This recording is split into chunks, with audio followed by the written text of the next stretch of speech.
ভালো মেয়ে ঠিক কাকে বলে জানো? ভালো ছেলে মানে কি? তুমিও বলবে সহজ প্রশ্ন মাপকাঠি একটি। যে মেয়ে পেয়েছে অঙ্কে 100, যে ছেলে ভূগোলে সেরা, তারাই তো ভালো। সবাই বলছে হীরের টুকরো এরা। কাগজে ওদের ছবি ছাপা হয়, টিভিতে দেখায় মুখ। তাদের জন্য আমারও তো ভাই আনন্দে ভরে যায় বুক। তবে কেন যেন তোমাকে বলছি, দেখে শুনে পাই ভয়।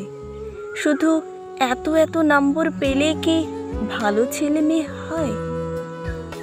আচ্ছা ধরো না, যে মেয়ে পেয়েছে অঙ্কে অনেক কম, ওর গান শুনে সবাই মুগ্ধ, হাততালি হরদম। ওই যে ছেলেটা পাশ করে গেছে এবারও টেনে টুনে, বলতে কি ভাই আমরা অবাক ওর আবৃত্তি শুনে। নাটকে ওর নেশা আছে খুব।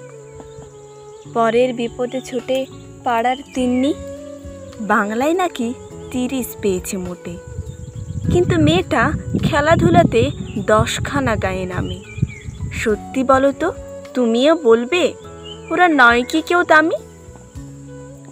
চাই যে অনেক ইঞ্জিনিয়ার, আরও ডাক্তার, পাশাপাশি শিল্পী, খেলুড়ে, স্নেহময়ী সিস্টার। কম নম্বর পাওয়া ছেলেটাই কারিগর বলে আজ দেশটা গড়তেও ওদের হাতে দেখো কত দরকারি কাজ। পরের দুঃখে কাতর যে মেয়ে মুখটি করেছে কালো, কম নম্বর পেয়েছে বলে কি বলবে না তাকে ভালো? অভাবের টানে কলেজে পড়ে নিজ ছোট্ট দরমার বাড়ি, তবুও ছেলেটা বাবা মাকে দেখে ভাড়াতে চালায় গাড়ি। তাই বলছে কি শুধু নাম্বারে হয় নাকি মাপকাঠি? ভালো ছেলে মেয়ে বলতে কি ভাই মানুষ চাইছে খাঁটি।